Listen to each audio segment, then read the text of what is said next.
Where would you be without me, eh, Dax? Well, Jack, I probably wouldn't be 2 feet tall, fuzzy, and running around in a sewer without a pair of pants. God, I miss pants. Jak's success is a strange thing. Without context, and against many other examples, I'm not sure anyone would think of him as a great video game icon, or that his series would represent the best in its field. A platformer shooter racer series about an edgy elf guy hanging out with a rat. It's like, I've heard worse, I guess. This is why any popularity it has is all the more significant. The Jak series is often considered a classic platformer, or maybe more accurately, PlayStation franchise, mentioned in the same breath as other top brands of the era. Yet, Jak's success wasn't to last, and after a few spin-off games in the late 2000s and some nods to its existence here and there, the series took a long break. See, the popularity I'm talking about is pretty relative. I'm not discounting it has fans, it clearly does, like me, you, and John Carpenter, but I see people get mad, demanding they return, and what I've not seen is anyone offer a way to do it, which acknowledges why it might have gone away to begin with. Sure, anything can come back. Anything. But Jak's relevancy was always fighting an uphill battle that gets more difficult as time goes on. What we got was a disjointed franchise with different aspects even fans can't agree on, debating which of the games they think a revival should follow given they all have different tones and mechanics, none of which I think new players care about. They all want to play stuff like Fort Blocks or whatever. Gosh, I'm old. That said, I don't think it's impossible. The legacy of the series isn't easy to define, but I don't think that makes it worthless, or that it can't come back. Only that I think it has to be talked about honestly. Maybe you live in the future and are watching this video in a world where the franchise has continued, where the speculated Jak film has been released in a mighty utopia brought about by the Jak sweep, or maybe nothing's happened. Maybe you're simply wondering how we got here. Whatever the case, I think it's worth discussing the series and its legacy from a point in time where it's been out of action for over a decade. It's not a simple discussion, but with enough brute video essayist force, I'm sure we can work something out. Might even be fun. This isn't a game. Nobody tell them. As with many of fate's mysteries, it begins with but a small act of disobedience. Jason Rubin is a very ambitious guy. In his late teens, he was already working his way to becoming a video game developer, and by his 20s, he and his pal Andy Gavin had founded a successful company, Naughty Dog, known for the incredibly popular Crash Bandicoot series. But the company had reached an interesting point. Crash was developed under both Sony and Universal, and Universal's contract meant Crash belonged to them, meaning they could call all the creative shots, which didn't sit right with Jason. He felt Naughty Dog needed a brand of their own to prove their independent value as creatives, pushing the technical envelope with a huge new game, one that can emphasize the leap in technology that Sony was about to reveal with the PlayStation 2 console. And so, he directed the team to create a new property of their own, something at the cutting edge of what was possible in the mass-market platformer space, doing dozens of interviews and promos with weird camera moves and CG babes before eventually unleashing the title upon the world in 2001.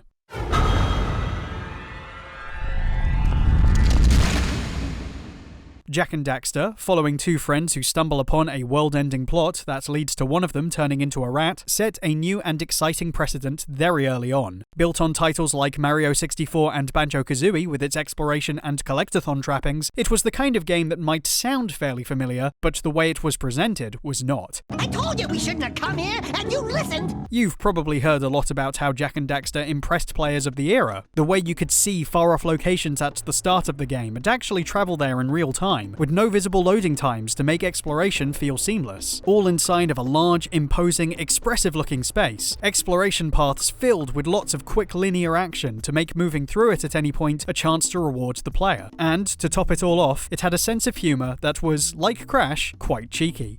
It's a little glowing squirrel about your size, full of spunk, and crazy as a lark. Oh, I get it.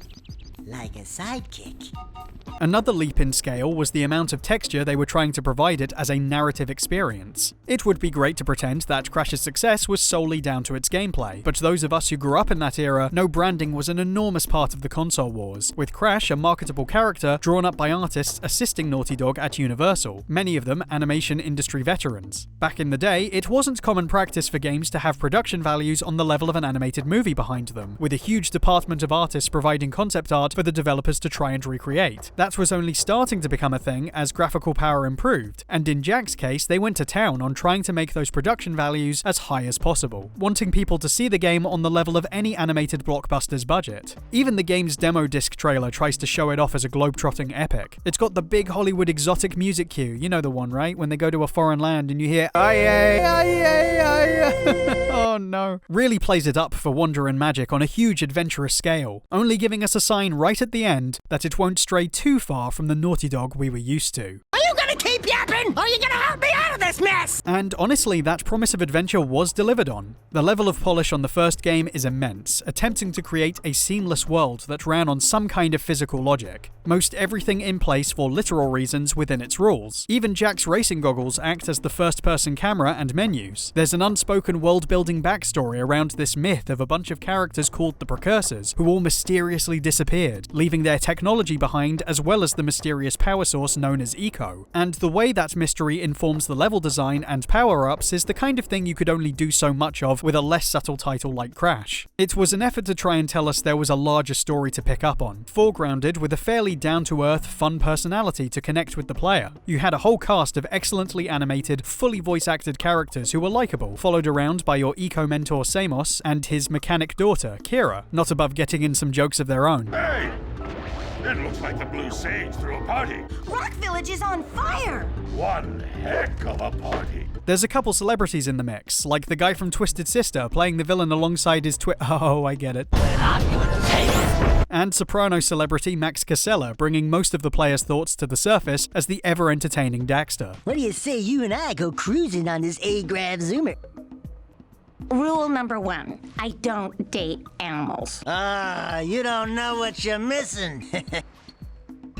You know he played Timon as well? What can I say, man makes a great rat. Offered a lot of charm, which sometimes made mundane tasks into unexpectedly fun interactions, some of which a few of us might quote on the reg. 1 pound fishies and 5 pound fishies. Kevin Conroy, everyone. Forever an amazing Batman, but born to play Fish pee. There's also the more explicit in-game events that have a physical impact on the evolving journey and make the world feel reactive. You avoid giant roots in the jungle until you kill the plants they belong to deep underground, so they all die on the surface. You turn on a switch in the mountains and it unlocks an eco-vent in the hills. You help hatch a creature on the beach and you get to use it as a mount later on. You can even see the villain's plans in progress as you adventure through the story. Connections reaching across the game's map made things feel like part of a living, breathing, real space, something they wanted to impress even through the manual by doubling it up as a huge fold-out map to detail the journey you're about to go on. It goes a step further. If you ever got your hands on the precursor alphabet they created, you could even translate the edges to reveal a whole paragraph alluding to the hidden lore that was exciting for me to read as a kid, showing it to my dad and having him go, "Son, this is gobbledygook." Jak 1's an impressive title. It's Naughty Dog trying to make something bigger than ever before, and promote both the power of the console and the scalability of their ambition, back in a time where being able to make any kind of expansive fantasy world with a computer like this was a breathtaking prospect. It's one of my favourite games purely as an experience, and absolutely changed what games could become. But, in spite of that effort, and in their particular view, it was actually the attempts to establish a franchise that let them down.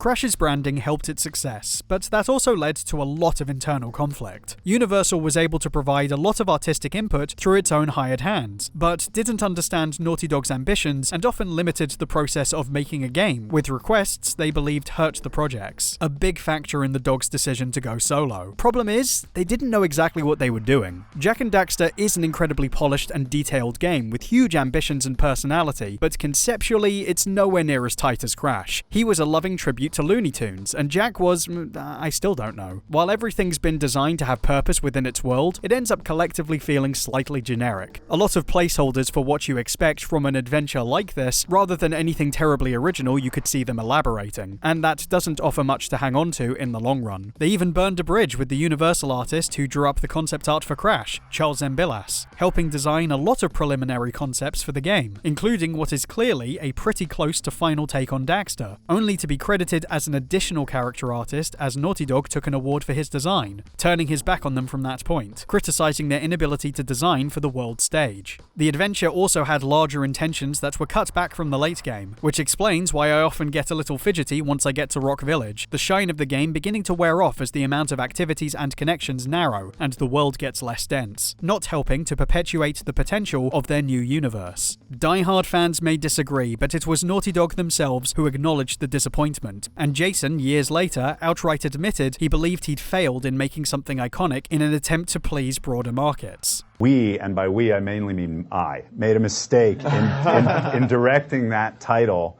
to be too broad for too many audiences. I won't pretend I'm the first to notice this. It was my pal Charlie who brought this to light, and I think he cut to the heart of the problems very efficiently. You know, Jak, he's kind of in between aesthetics. He's not quite anime, but he's not quite American comic book either. He's caught between looks, and I could see why he might have not entirely connected with people at the same level as a Crash, who was very specifically a wacky, zany, anthropomorphic character who could be tweaked ever so slightly for different markets and work really well pretty much everywhere. It's possible they could have kept on making Jak and Daxter's 2 through 72 that all felt like variations of Jak 1 till the end of time, but it was obvious the game was, despite the intense desire to see something like it exist, very much a franchise they felt they were expected to create, and began to realize people would eventually pick up on that and lose interest. The world they'd created wasn't uniquely captivating enough to catch fire with an audience, even if it was richly detailed and technically impressive, and the competition was fierce. Platformers were still big money, but they were starting to saturate the market, and Naughty Dog from the beginning had tried to set themselves around the hottest trends to eventually be seen as the best of them, which is why I think they felt a little threatened when the next big trend in gaming suddenly stood up and started blasting. My boy will string you up. It cannot be stressed enough the impact GTA 3 had on video games. Rockstar's free-roaming, technically impressive, more adult breakout hit resonated with an aging player base, and Naughty Dog were paying attention. Jason saw the sales it racked up, that his employees were playing the game between breaks, the kids were telling them Jak wasn't what they were looking for anymore. My marketing director did an interview with a couple seven-year-olds about Jak and Daxter. Like, it's a great game, we had a lot of fun playing it, but I think it's targeted at a younger audience. It was 7-year-olds. 7-year-olds. Their idea of mass market appeal had changed on them overnight, and they found themselves schooled pretty hard when a close friend took the hint. Insomniac Games, developers of the Spyro the Dragon series, have been mocked for moving on because, as its founder Ted Price said in multiple interviews, Spyro couldn't hold anything, like a gun. But it was a comment that understood where the market was going, with kids wanting in on the action like the adults around them, and they weren't going to be left behind. Their new series Ratchet & Clank, a third-person platformer shooter, started modestly and then dominated the charts with each subsequent release, which, in Jason's words, made up for how Crash had always outsold Spyro. Fun fact, I submitted that question. Clearly affected by the change, Jason gave a talk where he laid out the shift he believed was happening in video games. That, while they were certainly proud of their technical achievements, developers in their space needed to deliver more involving, complex, aged-up narrative experiences in order to compete. But those kids now want to act older, and they've been given the opportunity. And guess what? They're buying those games. So it may be that even though the age comes down this generation, the market doesn't come with it. So I've got to start thinking about how I can make Jak and Daxter 2 or whatever else we do hit that mass market better. This entire lecture is essentially a pitch for the wild, out-there plan Jason had formed to get the Jak series in line with the big boys. Both Naughty Dog and Sony had talked about how much they still liked the brand, how they wanted to see it accepted on these new terms, and all parties involved fully intended to continue the story. So they did, but not, as we would discover, in the way you might have thought.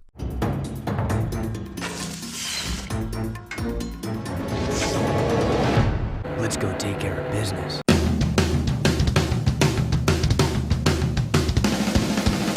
Hey, oh look, Jak 2, so edgy. It's the teenager game, so dark, so gritty. Cut my life into pieces. You get it? Everyone said it. Jak 2 is different to Jak 1. So this is how it happened. Renegade, continuing directly after Jak 1, sends our heroes into the strange new world of Haven City, where Jak is separated from Daxter and tortured into gaining dark eco powers by Baron Praxis. Rescued by Daxter years later, he becomes a gun-toting rebel, drafted into the Resistance to help fight the war between them, the Baron, and a bunch of kooky monsters, accepting on the promise of one thing and one thing only: revenge. I'm gonna kill Praxis! This was not something any of us ever expected. Even with the climate of games changing, it was a shock to see what Jak became, and it absolutely polarized audiences who weren't fully grown on from the first. I still remember holding this in Tesco age 9 and going, 12 plus? This will never be mine. And then that Christmas it was, so, you know, thug life. Consequently, it's taken me a long time to get behind my feelings on Jak 2. At the time, preteen B felt slightly betrayed and didn't want to run alongside such an intense shift. You look different. It's been a tough ride. But at the same time, I was intrigued. I couldn't help but be drawn into seeing how they'd pull this off. The older I've gotten, the more I feel it had to go this way to both bolster the landscape of games and to best encapsulate the time it came out in. Jak 2 represented Jason's proposal that the culture was shifting, confronting a younger generation with a level of difficulty and grit they were already or may have otherwise never moved towards. And whether or not you believe it worked, they definitely created perhaps the most unique sequel for a platformer yet seen. In a nutshell, Jak 2 goes hard. Eat this! Jak 2 isn't the huge globe-trotting epic of the first, but is still a seriously impressive adventure, whose scope is equally ambitious, from the graphical set pieces to the story, which, as it turns out, is actually a smart little time travel adventure. We're in the future, Dax. This horrible place is our world. The production value stayed high with its well-directed cutscenes, huge sprawling cityscapes, and a phenomenal amount of clever touches that give it a slightly more unique aesthetic. Bob Raffay, a former pupil of Zembillas and art director on the first Jak, finally got to redevelop the concept on his own, and brought an almost graffiti style to a more grounded universe, like a militarized urban fantasy. There's an attempt to streamline decisions they felt didn't work for them before, and build from that to create a look stuck halfway between the past and the future while skipping the present, as though the stability between those 2 points in time has been lost in our hero's absence. Even the new villains, the Metalheads, are creatures stuck between ornate fantasy and modern nastiness. And the simple visual choice of giving them all skull gems and calling them Metalheads was a stronger motif than whatever was going on with the Lurker's lips in the last game, or even this one. Bruno will kiss you foot. How about that dynamic soundtrack? Josh Mansell and Mark Mothersbaugh essentially created an ambient soundboard for Jak 1, the music almost a tableau of sound effects you'd expect to hear in those environments, with faint melodies tying them together.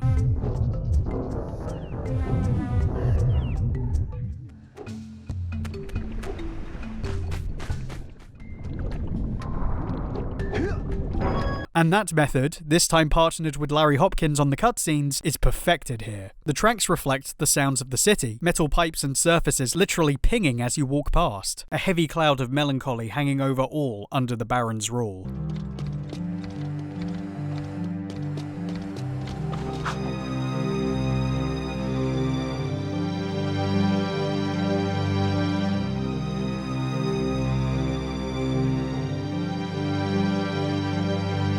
Pick up a weapon, use a vehicle, or face an enemy, and it'll make a subtle change mid-track to get behind the action. Seal off the area.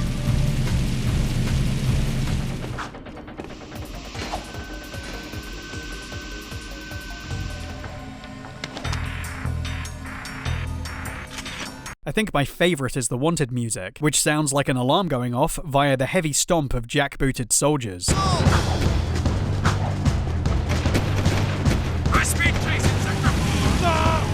There's so much attention to detail. The little animations on Jak and Daxter, depending what scenario you're in. Spots of environmental storytelling not unlike the original, informing you of the characters' histories or the Baron's plans. It's just incredibly tight. Incredibly based. It's okay to still say that, right? I haven't really checked with anyone in a while. The transition from platforming to shooting was smoother than I think anyone could have anticipated. Maybe more than it was for Ratchet. I mean, don't get me wrong, I'm fully black-pilled on Ratchet 1 being the only good one, but the split between platforming and weapon use is harsh. Very clear when one style of play begins and the other ends, with the series easing out the platforming and exploration angle in favour of a more organic third-person shooter from the second game onwards. Jak, however, marries the two, so they feel feel like extensions of each other, giving the player the ability to punctuate platforming with weapon-based flourishes and vice versa, as well as translating the eco-concept of the original game into the source that now powers that technology. The inclusion of gimmicks, such as a hoverboard you can use on the fly, or the ability to hijack vehicles, or the transformation into Jak's new edgy alter ego, Dark Jak, could feel entirely separate too, but instead every add-on flows from the core moveset outwards, making what is a large set of options you can apply to a task come across as a compact Swiss Army knife skill set. It's still impressive today. There's a few other oddities thrown in, a handful of racing missions and some slightly arbitrary puzzle-solving segments that don't really rise above the original's quality, but nothing that feels horribly out of step with what's contextually appropriate to what Jak, or even this time Daxter, would be tasked to do in the story or around the city. Most feel like they naturally come out of the premise or have been tailored to it, like there being dystopian racing arenas or worker bots that double as cool mechs. Not as many things just stapled onto the runtime to pad things out. Discounting this, of course.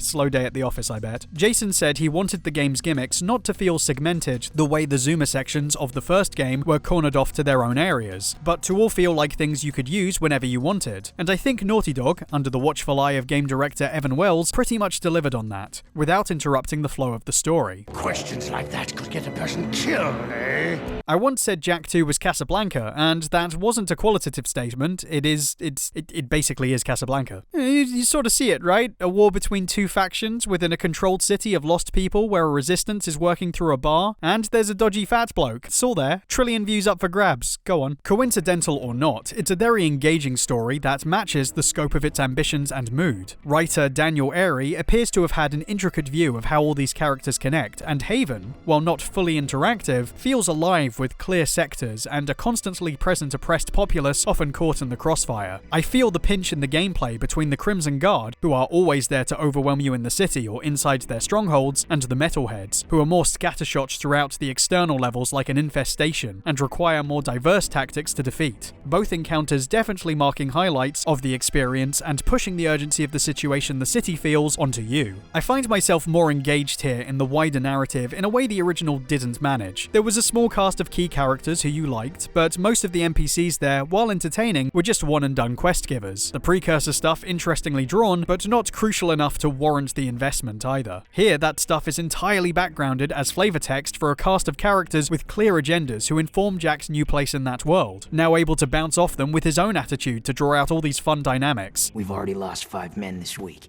Your men should be able to take care of themselves. But I wouldn't mind taking out a few cruisers if that's what you're getting at.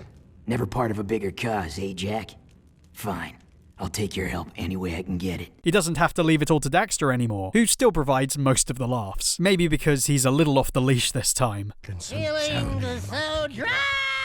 There are specific intentions for every character's place in the story, and the history of the city feeds into their motivations and connections, things Jak is implied to start connecting to himself as he realizes the consequences of his actions, and what's really going on. It's debatable if that arc is entirely well executed, but clearly someone wanted these things to matter. There's constant allusions to the city's mysterious founder, Ma, the structure of the Baron's Guard, and those who splintered off to form the Resistance, implying there are some who lucked into the job. The crime boss and best character in the game, Crew,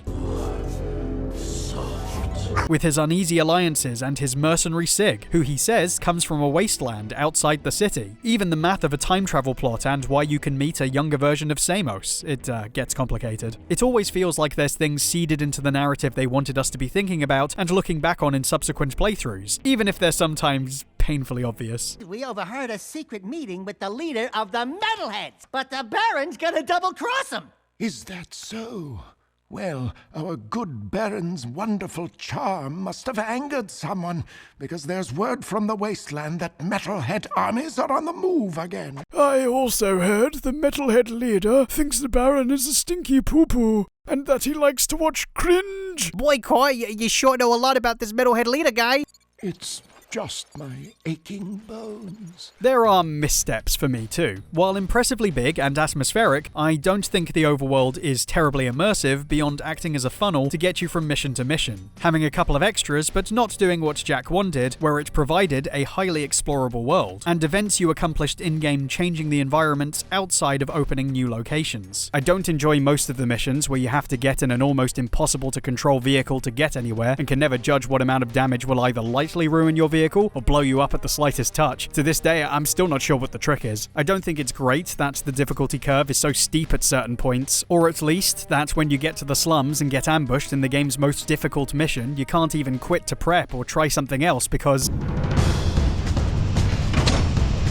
Most of all, I think it squanders its villains. Not because they're bad, far from it. Each of the major threats are very engaging, but outside the final boss, they're not positioned well within the game as encounters that best express their threat level. Like, the Baron is established as this aloof, pull yourself up by your bootstraps kinda guy, more concerned with winning the war than running the city effectively, and then shows up to fight you in impersonal mech battles like he wants your crystals. The idea was to show his mistakes over the years fighting the metalheads had taken a toll. His scars are a reminder of why he should be more cautious and hide behind his machines, but that strikes me as someone who wouldn't waste his time fighting you at all. Would make a lot more sense to send in his equally underutilized second-in-command, Errol. Get his hands dirty and act out his demands. It would put him in the plot a bit more naturally to rival Jak, rather than challenging him in racing missions. I get it, man's insecure for a couple reasons, so of course he wants this to be just between them, and that's cool. I guess I just feel there's not enough people in these scenes in power trying to arrest him while he's right there. Slap on the cuffs, El Policia. Either way, it would allow the Baron to remain hidden in the palace as he obsesses over his plans, building anticipation to face the guy who wronged you that, hey, you might be totally robbed of, would kind of pay off the subversion in a stronger way, and enforce Jak's arc to move away from revenge, even if you'd missed out on the admittedly well-made second fight. Honestly, both of these fellas were more likely to throw hands than the overweight mob boss, ramming into you with his belly and producing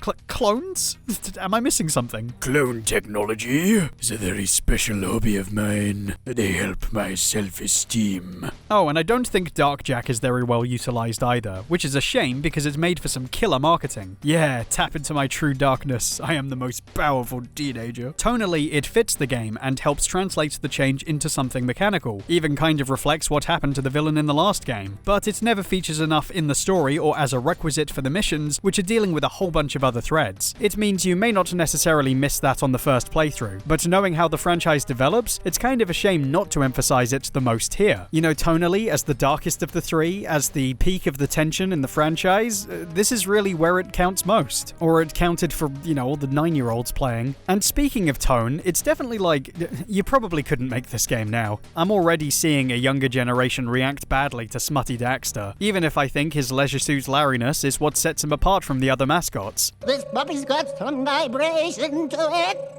This baby will put a smile on your face. Like, yeah, look, I'm not condoning this as a way to live your life, but there's a push at the moment for everything to become rigidly wholesome, the wisdom of which, in always creating quality stories, well, I don't think I entirely trust. Do I think Jak's content has to be protected? No, but I can see why it's there. Daxter the Horny Toad was a pushback to the twee titles Naughty Dog was trying to get away from, and I just kind of take it for that statement, what it accomplishes for the characters in the moment, more than Conquer anyway, as well as understanding that the tongue of the game's writing is, well, firmly in its cheek. They're playing with us a little here. We'll take them all on together, you and me, side by side. Nothing'll stop us, 'cause we're...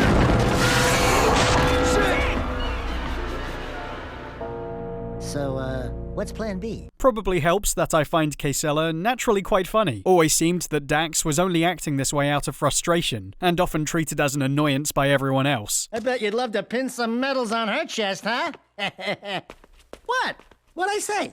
What did you say, Jak? I don't think that means you have to accept it, but I don't think we benefit anything from ignoring or reversing it, even if you probably wouldn't have wanted your parents to notice any of this. I am Pecker.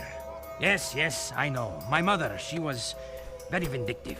The pandering nature of Jak 2 is, to me, what makes it a perfect time capsule of the early 2000s. It's a style of its own we can draw inspiration from or parody forever, and dipping myself into that era by replaying the game helps me better appreciate where games were at a certain point, without having to make it a part of what I think everyone else should be creating. I mean, what is Jak 2 if not the ultimate PS2 experience, utilizing all the popular trends and angles from those games through the then most popular first-party company under Sony? And I feel the same way about Jak 1, another time capsule reflecting the best collectathons and platformers of that era, both games spoke to Naughty Dog's ambitions to outdo the trends of the time, to explore ways to take them further, and playing them back to back showcases the industry's evolution to that point. There are things one does better than the other, but together they form a lineage that best represents how games were changing to that point. That said, this is an undeniably hard sell. However I justify it, superficially these are two very different games that don't express confidence in Jak as a consistent brand to continue with, and that was reflected in the reception, the game tanking in Japan, which outright rejected the tonal shift, a sign that it would probably never reach the peaks seen by Crash.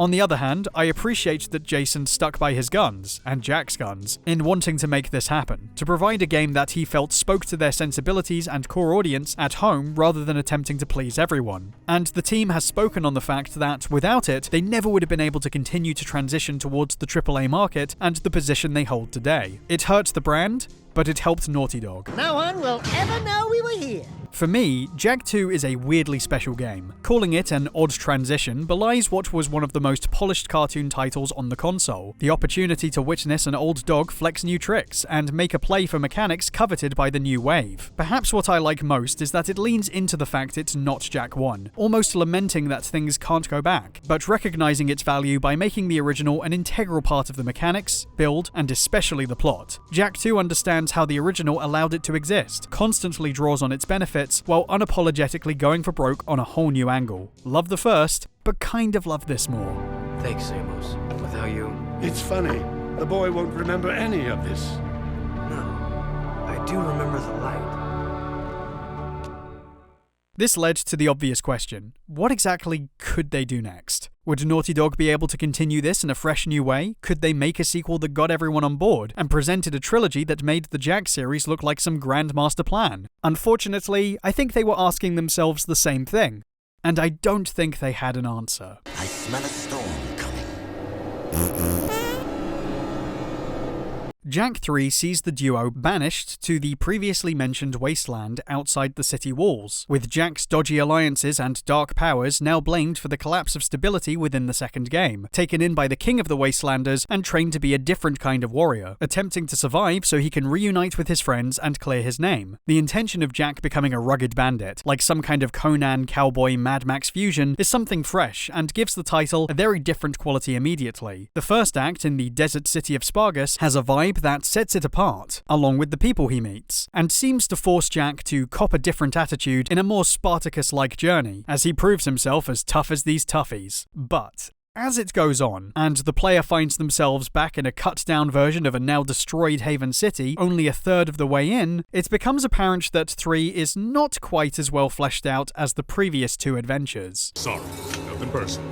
Uh-oh. Overall, Jak 3 has an issue in trying to pick a direction for both the series and itself. On the one hand, it wants to harken back to the original. The difficulty is slighter, there's a little more exploration in the wasteland, it feels closer to the rural, mysterious nature of 1, with all the hidden temples and precursor chat. They find a way to blend that in with the already well-established gun mechanics of the previous game. There's definitely a deliberate attempt to try and bridge the mood and give back to those who were turned off by Renegade. However, the game is also stuffed with gimmick sections that, compared to 2, take up the majority of playtime, making it feel like a long string of minigames interrupted by the occasional platforming section, and that doesn't feel intentional outside of a team padding out the game to hit a deadline. It sort of reverses the second, where you could call on most of the different gimmicks whenever you wanted, and now, like the Zoomer sections, they're once again totally separate modes of play, around less than a third of the runtime dedicated to driving around in the desert. Apparently, this is on Jason playing a lot of Smuggler's Run, and deciding this would be a cool new way to go. It's decent enough, there's a wide variety of vehicle choices and some interesting missions using them, but given everything else asking for your attention, it can't possibly be realized to its fullest potential, making a lot of itself in Act 1 and then kind of remembering to throw it in every now and then afterwards.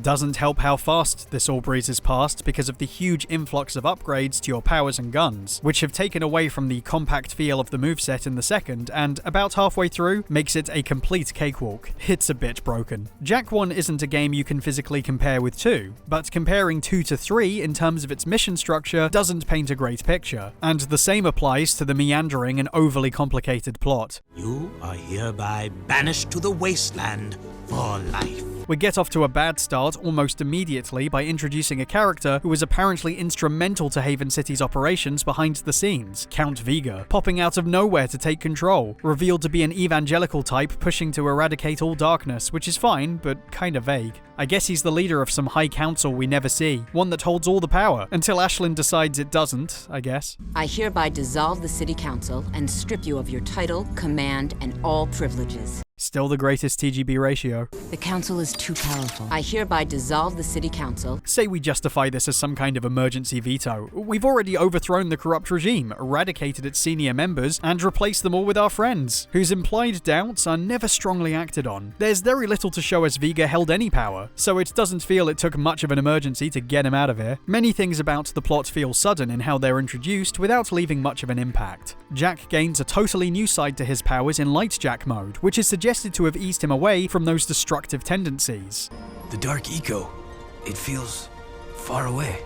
I feel better. But that's never really felt. Instead of pushing the story or mechanics of the game forward, Light and Dark Jak are relegated to a set of basic abilities mostly used to solve predetermined puzzles that aren't particularly difficult, as well as giving you a constant healing option, probably an attempt to curb the complaints about the second game, which, okay, fair point honestly. Neither side ever pays off a new sense of balance in Jak's life as a master of eco. Hell, I think Jak errs on giving into his destructive side more often than not. Seems to enjoy it. Dark, dirty, dangerous. I'm beginning to like this war. I don't feel he's learned anything. All the characters this time just kind of pat him on the back and send him on his way. And it's weird to watch him and all the relationships he had kind of regress. Poor Kira. In spite of many allusions to a ticking clock, there's a distinct lack of urgency for Jak to resolve any particular conflict first, and it's not hard to forget what the conflict even is. He doesn't even need to fight to prove himself after Act 1 as much as carry on doing what he was already doing. In between the breakneck speed, new threats are thrown at him right from the start. A large group of surviving metalheads have concentrated in another section of the city. But we destroyed Core. Jak finds himself up against not only Vega, but also the return of the metalheads from the previous game, who've taken over a corner of the city, and an army of Crimson Guard robots, which we saw being built at the end of the last adventure. Oh, and a whole new bunch of baddies thrust into the plot called the Dark Makers. Supposedly evil precursor aliens, whose goal is to blow everything up. Disaster. So many villains are thrown together into this plot, leading to this weird clusterfuck every time you walk through the streets. Which is great, means you feel it, but you don't really know why. I mean, I'm not sure we needed the metalheads back. Before, they were the key threat with a clear goal, and I guess it makes for easy asset reuse, but now they've got what they wanted, they're not doing much other than getting off on the promise of further destruction. Just kind of vibing. Then it turns out they're working with the robots, who are working for the Dark Makers, and all of them are being led by... oh. So the main villain, it turns out, is Errol, revived and turned into a cyborg by the robots, and chosen by the Dark Makers to be their cipher. Apparently amazing at manipulating all the different villains to work for him, which is like, what? Like, he's not even that interested in Jak anymore, going from a self-serious upstart with bad leadership skills to a cliched pantomime baddie in a way that makes the rivalry built in the second seem completely superfluous now. Kira already thinks you're a loser, and I'll prove it now, once and for all. You won't live to see what I turn this little world into. Maybe a rock, or a floating puddle of slag, or nothing at all. Complete oblivion! So hard to choose. I don't really know what I'm supposed to latch onto here. There's nothing building on the threads of the second I was invested in, and the whole Dark Makers thing raises an awful lot of questions about what was going on in games 1 and 2. Which is fine, there's still time to see the answers to those, right? Oh. Not that there aren't things I enjoy. That special tingling feeling in my tail. Enough! Act 1 does a lot right, and anything involving the Wastelanders seems very consistent with the setup of the second game, while taking Jak into a new, cool environment with much more digestible ideas to take in, and you can see how the mechanics behind the vehicles would go on to help later titles find their feet. Or wheels, I guess. My monks say the world is coming to an end, but I am a survivor. I say we live on long after this world dies. The Deimos and Jak storyline is strong. Feels like it carries on the most from what 2 was trying to establish, with a clear arc for both, as well as some decent payoffs. And, given how effective the involvement of Vega is in these final moments where he reveals Jak's history, he and the Wastelanders really should have remained the central focus. You seem upset. Did I tell you too late? You were the son of the great warrior Deimos. Personally speaking, I find Viga's quest for power more interesting as part of keeping Jak's family ties secret and keeping the two worlds apart. Gives us a better reason to hate him specifically. And that's not even the biggest twist. You might hate it, but I think it's great. Oh my god. I really like the reveal of the precursors being like Daxter. That embraces the undercutting tone of the series and feels like it pays off a question from the first game in a way that makes some kind of hand-wavy sense. Trouble is, we never see them interact with the Darkmakers to verify the stakes. We have to take everything we're told at face value. It's a lot of tell rather than show, and from the way they tell it, it sounds like there's a lot being left out. Do not let our size fool you. We are the most powerful beings in the universe. We are? Just kind of feels like every good point is sort of subsumed by the underwhelming scope of the game as a whole when compared to the second. Production values are still high, but with so many different modes of gameplay fighting for focus, the scale of the overall ambition seems to have totally shrunk. Think of the size and freedom of the precursor robot fight in 1 compared to the rigidity of the fight in 3. The bosses of 3 feeling particularly impersonal and minigame-esque, which doesn't make me feel any warmer to the characters involved. I do like seeing the autumnal version of Haven Forest, or walking through a ruined Haven City, seeing how far things have changed in the final moments, but it's also brief and pared back. I don't feel the scale of that jump forward the way I felt the scale of events from 1 to 2. Something about the details don't come across as well as what's achieved in Renegade. The music especially. I'm not sure what happened because we have all the major players involved, Mansell, Mothersbaugh, and Hopkins, but the soundtrack took a total 180 in style, veering away from those ambient sounds to more blandly emotive music, leaning hard on those orchestral midis. Frankly, sounds wonk.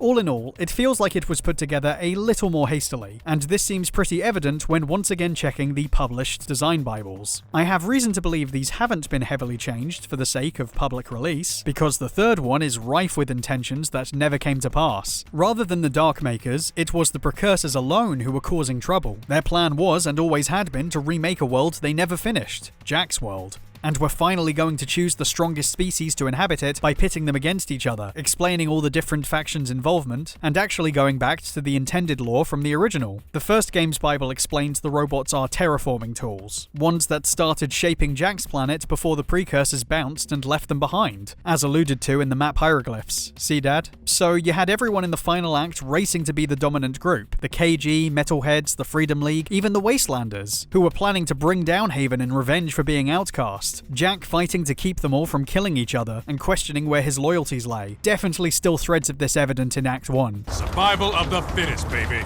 I suggest you get with the program and be on the winning side. He'd come back to discover Torn and Ashlyn, once former KG themselves, would turn to Viga's side. That crew had plans and allies he didn't know about, while Errol recruited Metalheads in an unholy alliance to protect himself against the Precursor's wrath. But you kinda see the problem, right? It's too many things, way too many things, and with no resolution in sight. As cool as a lot of this sounds, it's a big ask to put all that together in just a year and have it wrap up neatly, especially when so much written here already doesn't seem consistent with itself. So, what we get instead is a watered-down version of an unstable plot, with Viga now much more easily disposed of, the Darkmakers taking on all the blame as Admiral Bone to pick, and their baffling decision to give that power to Errol, running on the very basic motivation of I hate everyone, kill them all. It makes what should be the most impressive boss of the series, a giant terraforming robot, the least emotionally investable. For all the size and spectacle, it's just another thing broken up into smaller minigame sections, and given how much I like the final bosses of the previous two titles, that's a bit of a letdown, with the only thing I'm thinking while fighting it is whether or not John Peters got a credit. I get the impression Dan Airy was keeping track of the lore through all three titles and trying to construct a big finale, but forced to simplify for the final result, and that alters what seemed like blatant clues for fans to pick up on. Again, kind of emphasized in the wider reading. The Piggyback Strategy Guide features a final section that attempts to give every character in the series a curtain call, matching up with most of the Bible's content and with mentions that feel canonically substantial. 3 makes a big deal of the catacombs, the guide alluding to how that could tie into a certain evil duo's return, something I thought at the time of playing. There's more allusions to Crew's plans, which would eventually see some use in the next game, and an effort to explain what was going on with Jak having an uncle in Game 1.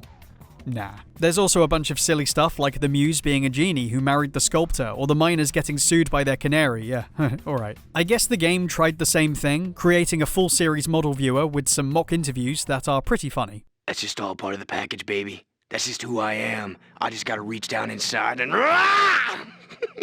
Anyway, I'm mentioning this because while it might seem like there's an attempt to bring things full circle, nothing actually feels well resolved, especially not in the actual game, and especially not whatever they were planning for Ma. Yeah, turns out the whole thing about Ma was that he was a time-traveling hero, and the game's answer is that he's actually Jak.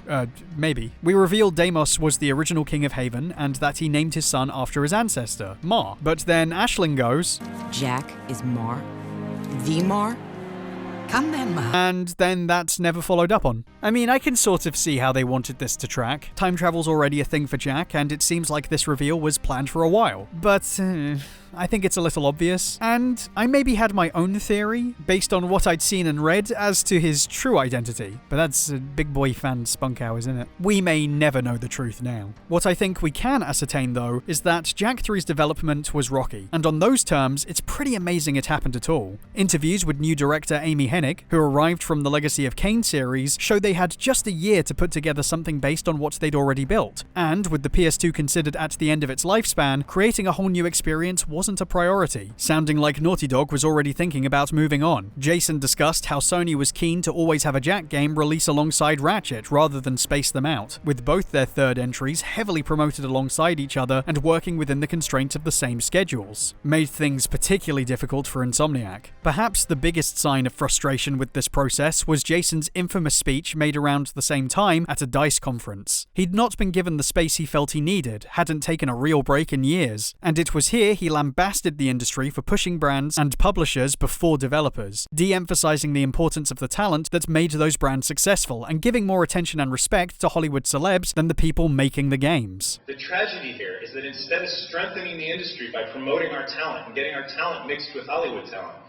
we're weakening it by making us look like a vodka industry. As long as the publishers can blur who's responsible for the success of our products, it's impossible to assess the true value of the contributors.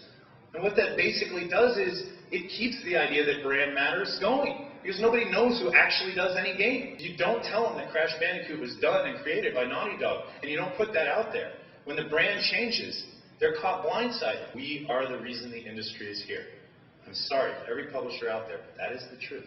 A few days later, he and Andy Gavin formally resigned. Jak 3 was born in a difficult time. It was quite openly a situation of making sure at the very least a finished game was on the shelf above all else. And to their credit, that's what we got. But it also meant it couldn't develop an identity as strong as what came before, one that might get people back on board. Even the logos just scream further confusion. Jak had that same problem too. Everything was just, yeah, exactly. Jak, every game had a different naming philosophy. What I'm trying to get at is, like it or not, there's no clear connection between what the games are attempting to accomplish as a series, as Jak 3 dropped the ball in making any kind of strong statement, so everything retroactively seems less valuable to establishing any single identity. I have to do all this extra reading just to get half of what they were kind of going for. You can at least chart the progression from 1 to 2, games with vastly different directions serving as representations of the eras they were created in, fully exploring those possibilities from the top down in extremely polished ways, while 3 comes off as DLC of 2, 2.5 even, while attempting to tell us this is the definitive close of this leg of the journey. It feels like it was completed out of obligation. And when it ends, I don't get a satisfied sense of a great series coming together as they better discover what it is they've created.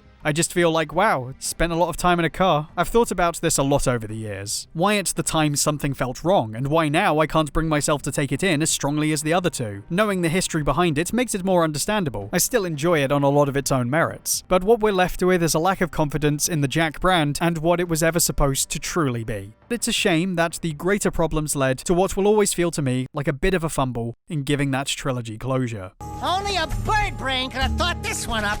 Let's go with him. We'll help together. You mean we'll die together? But like, Jak 3 didn't fail. There was still an audience hanging onto the Jak saga, and the demand was high enough that Sony were of course interested in continuing to explore some options, even with the key driving force behind it gone. To say what resulted wasn't interesting, well, that wouldn't be true at all. I told Jak, close the socket! Jak X was the last time Naughty Dog would release a game in the series, who, like Crash years before, also finished up his time at the company on a racing title. This one's very different though, because the cars, they go bang. While definitely paying homage to Smuggler's Run, Jak 3 was also obviously bringing in vehicles to do what Crash 3 was doing, exploring the possibilities offered by new systems and mechanics to use on future titles. For Crash, development on 3 directly led to CTR, and it seems the same has been true for Jak 3 turning to X, breaking away from the formula to both give the team a palate cleanser and chance to hone those skills. I've mentioned before I'm not much of a racing guy, and I can't offer the greatest insight, unless you want tips on hugging walls, but X is so good. A very fast, very tense racer where some of its flaws actually contribute to its strengths. As an aged-up kart racer, X goes hard on more realistic physics. It requires you to improve your handling and think about how you race to prevent your kart from straight-up breakdancing all over the track, as everyone aims to take you out through frankly broken offensive measures. Sure, you can deflect attacks if you get a defensive pickup, but if they immediately follow it up with a second, and they will, you got a deal. We are seeing some great racing out here today. But once you know these things are going to happen, you realize it can really be anyone's race in those final moments. You begin to adapt, fighting to maintain position and strategize right up until the end, making for a thrilling, unpredictable experience that personally led to victories I'm going to be proud of forever. So, that's my life. One of the more unique angles it takes is that it's not about racing 3 laps on a list of different tracks specific to each cup and then moving on to the next set. It's a small collection of tracks and arenas that they repeatedly throw at you across the game in different forms, sometimes changing the routes or creating white-knuckle sprints through 3 stages stitched together. The repetition could come across as uninspired, but instead it teaches you to become more familiar with the terrain while ramping up the intensity of the gameplay every cup. Can't think of another racer like it. I didn't think it all worked. The attempt at arena battles like capture the flag missions were kind of a mess, and whoever came up with the run into oncoming ghost traffic for points idea is maybe trying to tell us something. But at no point was I bored. It's a genuinely varied series of challenges beyond winning races that perfectly matched what Insomniac was doing around the same time with its own deathmatch spin-off, Ratchet Deadlocked. There must have been a joint company screening of Running Man that year. God bless that. Sick movie. Sick games. It's a slow-acting poison, or you'd already be dead. You have just enough time to finish this year's racing season. If you race for me and win, my associates will provide you each with an antidote to the poison. The deathmatch plot is far from stale though. I'll absolutely say X is almost more narratively interesting as a sequel to Jak 2 than 3 was, and carries more of the same kind of humor. Zip it before I come over there and play daddy.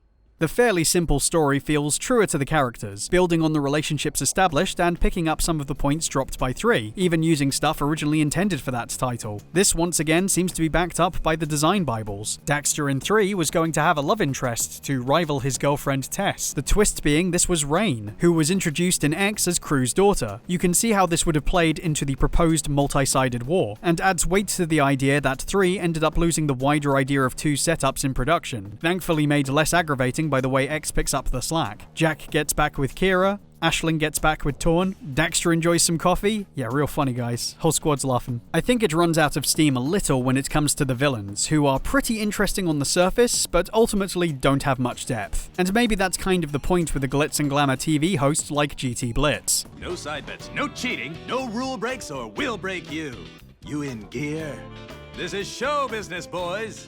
And girls. He's a fun presence, but seems like an idea that needed more time in the oven, and his design further emphasizes the difficulties in placing Jak's aesthetic. Like, there's no concept of television or time period established in the Jak universe yet, so how do we convey a unique design for a cheesy game show host? Simple, they don't even try. And it gets even more confused when he reveals his true identity. I'm Mizo! I mean, this is a hell of a cover job. The entire game he has to put on this flamboyant persona who's never off the air, spilling his heart out in character backstage sometimes. And you want to tell me this guy we see for like 2 minutes with the tribal tats and the fakey gruff voice is the real person? Because if so, I think he might be in the wrong business. Just not sure I bought that this guy's greatest skill was or should be character acting. Though it makes more sense if you hear the original draft. The Mizo part of his personality was actually kind of a split personality, and he had a little dialogue with himself as he, was resolving that. Compare once again with Deadlocked and its villain, Gleeman Vox. It's time to blow!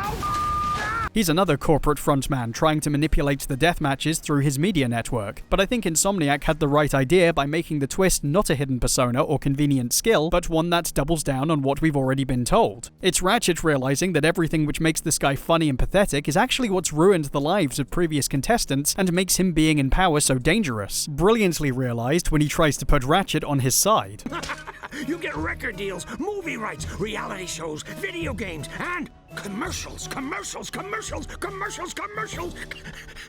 Makes you want to take him on and ends the cycle in a much more resonant final battle. Come on, Jak X, you failed me. Farting about on the highway, what a shit boss. X generally seems more interested in evolving the grittier style and tone of 2. Maybe a recognition of what they'd started when you consider it was released a mere month before Shadow the Hedgehog. Turns out Shadow actually got its inspiration from Jak 2, the developers playing the game after crunching on heroes and looking for their next big idea. In spite of Jak 2's failure in Japan, I think that speaks to what was happening across the industry. The attempt to catch up to what Jason had predicted, and eventually picking one side or another in the aftermath. Jak X, compared to 3, has a sort of accepting quality in that regard. It almost pushes back on 3's ideas, making the whole veering towards the light thing seem, in retrospect, a bit of a non-issue. You have a habit of leaving people to die, don't you? You get used to it. You can call me by my real name, Ma. Nah, psych, I'm Jak, get f***ed. Maybe this was Naughty Dog talking about their new place in video games. You could tell they were saying goodbye to the series, acknowledging they might have gone down a path they didn't fully understand or think was well resolved, but accepting this was their legacy so far, unable to retake the road of their past and instead driving towards their future, as Sony's ambassador for future consoles. Whether or not those future plans would involve Jak was still up for debate. The door was left open enough for that to happen, but in the meantime, another team would produce a new Jak game to promote a very different kind of Sony console. It's Ridge Racer! Ridge Racer! The PSP is part of a short history Sony has with trying to break into the handheld market, once dominated by Nintendo, now dominated by phones. And I sympathize with it much more than the Vita, because it was so clear they wanted to make a branded effort. Many titles on the PSP were trying to draw attention to the fact it was a powerful pocket console, pushing how you can have not only PlayStation games on there, but full remakes of those titles. A flex for the era I was always impressed by, but then, didn't use much. A couple of those spin-off games took advantage of the console's premise, literally shrinking the heroes in the story or focusing on the sidekicks, like Daxter. Everything with more than 2 legs start trembling, cause the Daxtonator is in the building. Taking place inside of Jak 2's intro, you play as Daxter, who, at that point, was searching for Jak in Haven, finally catching a break when he's hired as a bug exterminator to deal with the metalhead insects that have been plaguing the city. He gets some nifty tools like a bug zapper and an exterminator pack, becoming a fully fledged platforming hero, even becoming, some say, the one. I always felt Daxter's inclusion needed a bit of a rethink. In the original, he acted as a commentator, giving the player hints and offering jokes when you died. Never playable, but keeping you company in a different way to the more actively useful Clank or Kazooie. When that went away in 2, though sort of came back in 3, they finally offered him some playable sections, which were fine, but mostly kinda bland. Nothing Jak couldn't really do, or anything that seemed to make use of what was unique about Daxter, feeling mostly like Crash throwbacks. This game, made by a few ex-Naughty Dog alumnus, obviously makes up for that, and in a creative way to boot. Daxter makes the most of exploring the city in a way Jak couldn't, going into the many previously inaccessible buildings and crawling around in their hidden recesses, turning areas Jak could easily pass over into more perilously dense adventures, crawling with creepy little buggos. It's about a smaller character, so the game takes on a more intimate perspective. Lots of compact locations inside the inner workings of the city, and details that lend themselves well to playing on a smaller screen. It's kind of impressive. Very well chosen environments with a lot of personality to them. I just like looking at the stuff in here, which is a major plus for this kind of title. I think they did a better job than either of the Ratchets. The first, Size Matters, acting as a cheaper version of a mainline Ratchet, while the second, where we finally play as Clank, was, that one's odd. Flush down the loo, along with poo. It's not an earth-shatteringly well-written story, and a couple changes pull it back, with this character originally also called Rain, perhaps to tie into Jak 3's original plans. But I personally feel like Daxter satisfies the prequel option, mostly going over things we could have guessed were happening in kinda basic ways, but also making connections between events Naughty Dog didn't get to pursue, going at least a little way to try and make the series feel more complete. Light eco is the key. If we can find the secret of the precursors, The secret is fear, and turning our warriors into weapons with dark eco. It's a very worthy, if brief, experience. Like 1 and 2, you get the sense people wanted to make this as a representation of its era. Daxter is as much about showcasing what's possible for the PSP as it is about continuing the Jak storyline, and I think you can feel that energy in what they've made. A very substantial job, polished nicely for the time, even if the boss fights are incredibly jank. Unfortunately, if Daxter is an example of getting it right, The Lost Frontier is like, it's not that. Lost Frontier has an interesting history. Naughty Dog was going to try and make this one, excited at the prospect of what they could do with a handheld, and figuring that Jak would be a good pick, building on their initial plans for Jak X as a more customizable experience. A young Neil Druckmann, before becoming one of Naughty Dog's senior staff, putting a lot of time into this one in particular. However, they were also developing a new game for the PS3, something they were equally excited about that they hoped would prove to be a cutting-edge experience, and it became impossible to get enough staff to work on both projects at once without sacrificing time and quality. They opted to stick with Uncharted, with The Lost Frontier handed over to High Impact Games, who had also developed Size Matters. To me, that explains a lot, because this acts like someone trying to tell another person's story. I wanna go home!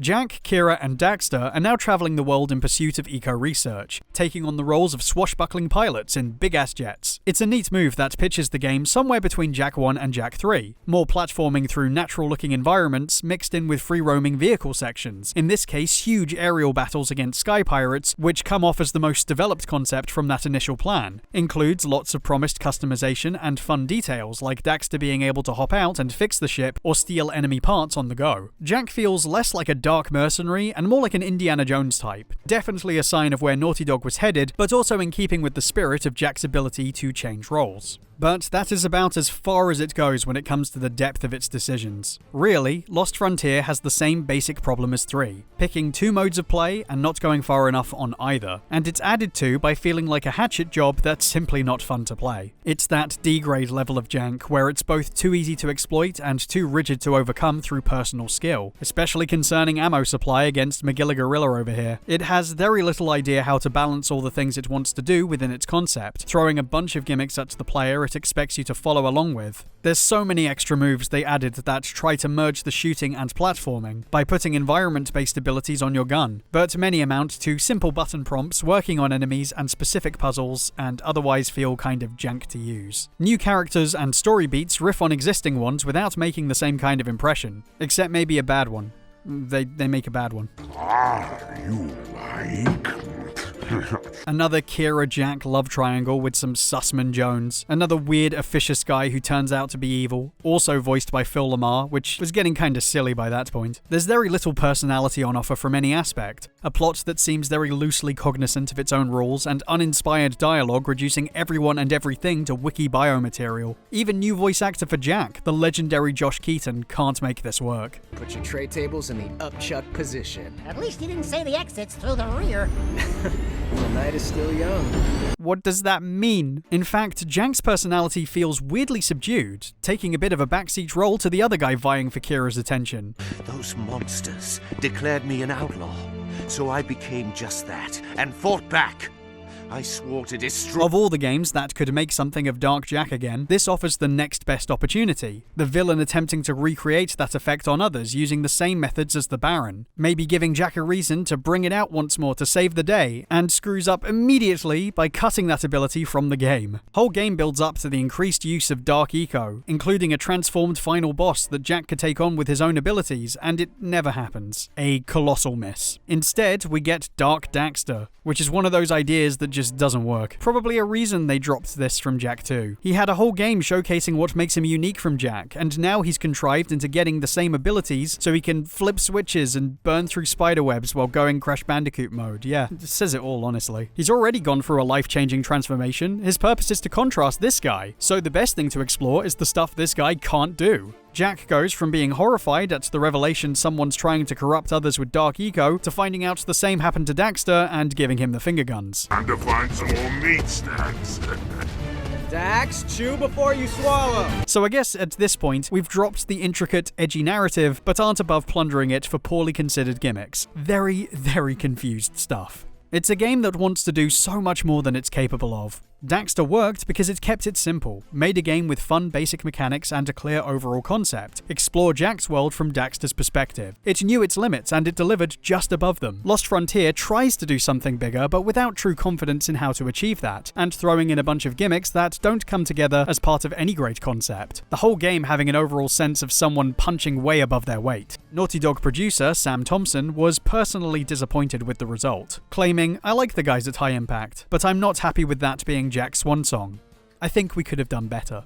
These games were begun on good intentions, and there are plenty of good things to be found, but where they all kind of fall short is that they don't feel like proof of a viable franchise, because, like Jak 3, I don't think they had any clue what the franchise was. They're held back in their lack of confidence as to what direction the series is taking, and what they should leave room for, and it ends up supporting different sides of the series over others than better establishing anything specific about Jak. Daxter feels like an attempt to placate fans of 1 and 2, X feels like it's there to support 2 and 3, and Frontier feels like it pushes more of 3 and 1, and none feel like they support each other. Naughty Dog certainly doesn't. Man, shooting race cars? The game is stupid. You didn't even play it! I've mentioned the Ratchet series a couple of times already, the franchise next door going through many of the same hoops that managed to find new life on next-gen consoles. And I have my issues with that legacy and what it's become, but there's little denying that everything feels like part of the superficial promise of the brand. The sequels, the spin-offs, and even the murky remake. Quality or not, it's always what people expect. A crazy cartoon space shooter. No question of its basic identity. And that question has yet to be answered for Jak. What is it? A platformer? An adventure game? A shooter? For kids? For adults? For everyone? For John Carpenter? After so many games, Jak hasn't settled on a core gameplay or narrative or style. Not one any developer can build off easily when making a decision to continue. No wonder nobody's come back. But maybe that's to its advantage. Before committing full-time to other projects, Naughty Dog did take one last stab at creating another Jak game. It never got any further than the ideation process, which seemed to take a pretty drastic, realistic-looking shift. Could have worked, but didn't seem to get people buzzing after its reveal, and that likely might have been why they bothered to reveal it at all. I think it reeks of ambivalence. While a bold change, it doesn't look like they had a passionate idea for anything in particular. More a generic exploration of those characters via current habits that kind of whispers, we'd rather not. But the good news is they were smart enough to know this direction probably wasn't going to work, and admitted that yes, their hearts weren't in it. Truth is, Jak started as Jason's baby, a directive brought about through people like him, Andy, Bob, Dan, Amy, Evan, so many more, and the company's grown beyond them into something else. Many new faces lifted by those games to see their own dreams realized. Given the success they found with those later projects, I think they made the right decision. I saw some of the negative reaction to Last of Us 2 when it first came out, and a part of me wonders how much of that is projection from fans who were burnt out on more realistic-looking games that were kicked off by GTA 3's success and the relentless accolades they get, than it is the actual quality of what Naughty Dog delivered. Far as I can tell, these new projects are what they want to make, and I don't think they're responsible for whether or not the rest of the industry's attempts are as sincere. Not to say they don't have issues I'm not privy to representing problems across how AAA games are managed, just that I think the extra vitriol comes from something other than the games specifically being awful. I don't blame Naughty Dog for leaving behind what they don't want to do, and I don't blame Sony for not knowing how to handle it. They've passed the buck to an inexperienced developer before who just wanted to create more of the same, and well, it didn't work out so good. Monetarily, as much as my take, for the record. So it's like, gosh, do we even try again? There's also the split in the old fanbase that's developed over the years. I seem to be encountering a lot of those, huh? Some are crying out for a continuation. They'll take anything. Yet I've seen a minor push to go back to the original, make a million more like it, and treat the shooter as a mistake. But the grown-up shooter Jak has its base too, in some very unexpected circles. Big man Tom Holland came forward claiming he wanted to make an adult Jak film. And I would play Jak, but I would make it at A24, so it was really weird and like dark. Hey, guys like us, you know? Must be a West London thing. Okay, look, I think it's strange too, and those who saw Uncharted are even less excited. But I'm not against it. Jak is such an odd brand, and I think an odd film, even if it sucks, is the way to go. I like Weird Jak 2 a lot, so of course I'm open to exploring it. But I also know tastes have changed. Who knows if any of those plans would work out the way we hoped? Who knows if any games would be greenlit to come out alongside a movie after the disastrous reports of what happened to Ratchet when they tried the same? Personally speaking, I'm okay if Jak doesn't return simply because I don't know if anyone has a good enough reason to bring him back. Those games were all worthwhile experiences and continue to teach people about the past. A saga that stands alone as a representative of great change within the industry. And if that's all it ends up being, then I can live with that. And the fantastic memories they gave me. Jak didn't make things easy for himself, but he served his purpose, and formed the bridge from one generation of games to the next, flaws and all. But it's not like I don't think it can come back. I just think if it does, our perspective on it has to change. Without a fuss this time. Yeah, well, don't get used to it. Thing about Jak is, while it has inconsistent qualities, it's not like there aren't other popular franchises in a similar space that haven't managed the same. Mario has a lot of wild ideas or characters and been a part of many different genres, but the consistent thing those games capture is his appeal. He's an everyman, a working guy with a positive attitude. You can put him anywhere and people will follow. Zelda, conversely, is a series where the same characters and world are constantly reinterpreted in style, personality, and gameplay, and incorporates more narrative complexity than Mario, but also retains some consistent values that make the games feel like they belong to that series. Metroid 2. Nintendo cracked this on a bunch of their franchises some time ago. Jak didn't. It doesn't have hugely apparent consistent values, leaving fans uncertain of which titles to agree on, and later developers unable to pick a common direction. Naughty Dog were just gunning for whatever they and the market wanted at the time, which got them to the position they hold today, but didn't leave an easily salvageable legacy. We all get this. However, I think there's something to be said for what we ended up with. For all the problems I might have raised about consistency in character, genre, and tone that led to the series going away, it doesn't stop the fact that the games still get a response, because, in the abstract, the majority of them are just really good. The titles I respond to are the ones taking big swings mechanically, narratively, conceptually, rather than the ones trying to figure out what this whole franchise is about. I don't think Jak is an inherently fun brand to work with. I just think it becomes fun when the team behind it is enthusiastic and talented enough to make something good. I receive at least an email or message or two a day asking for updates to Jak or Jak 4, and that doesn't sound like a lot, but there's no reason to send it to me because I no longer have any control over it. And people know that. It's not like they think I still work at Naughty Dog. So the demand for this is big.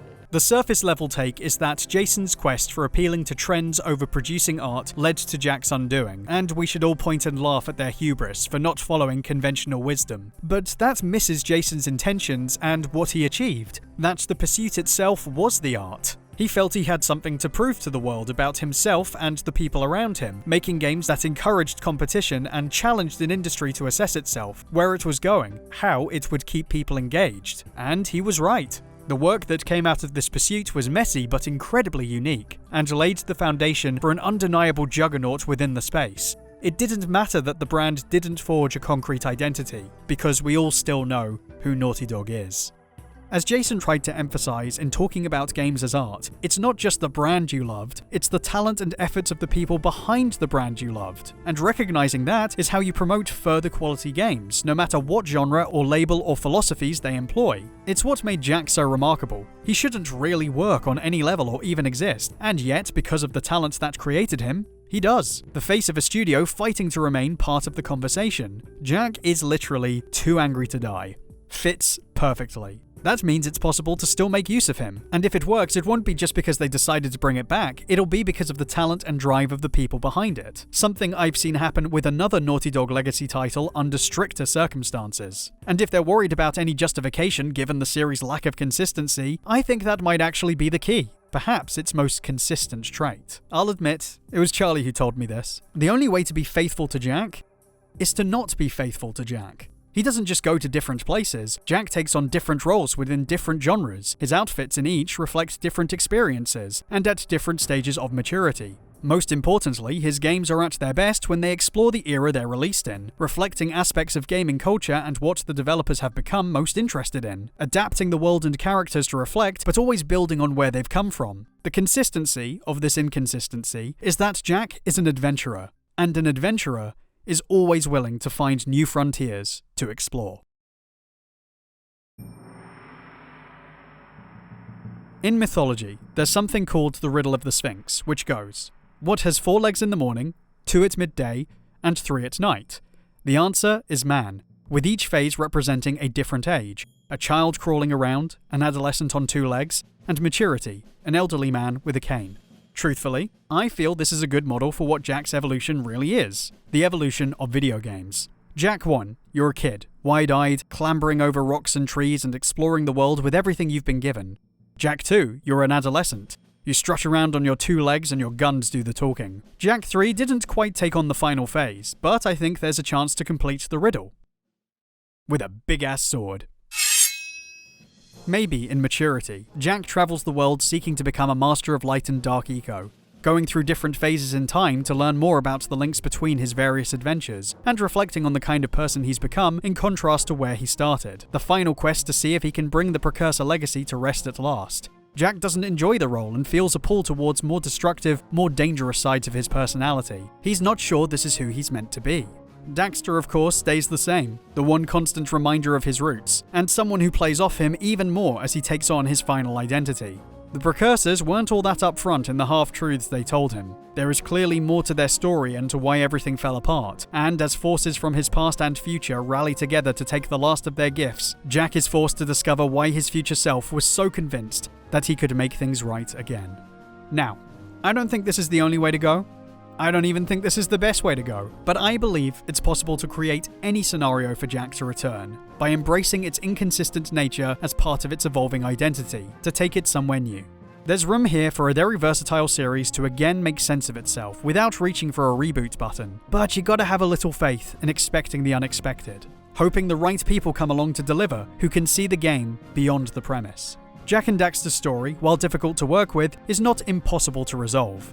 They've exhausted many of their opportunities, but also left an incredibly unique legacy that gives us plenty to think on, to teach us about the evolution of games and the pitfalls of creating a franchise, but most of all, fought to exist in spite of every reason they shouldn't. Within the confines of his very specific success, Jak's pretty inspiring. And that's all part of the package, baby. That's just who he is. Thank you everyone for listening to that. Really wanted to get this out ages ago. I've been planning this one for years and years, and it's finally done. So, you know, big weight off my shoulders. I'd like to give a big shout out to all the patrons who very patiently sat by while this was being worked on. There are videos, if you go to my Patreon, where you can see some of how this got put together, because I've started doing behind the scenes videos on that stuff. So hopefully you can go check and enjoy that. And maybe be one of these lovely names that you can see on screen. Also, a huge shout out to my friend Charlie, TGB, for all the help he provided on this. He gave me some of the footage, he talked to me about a couple of pointers here and there, some of which you'll have heard in the video, and I still think his video is like the best one on the subject. So please give him some support, he's making some phenomenal content, and I can't thank him enough for helping me get this one together. So, make sure to click on my other things if you enjoyed this. I do things other than video games. I kind of talk about everything. Decide which you like.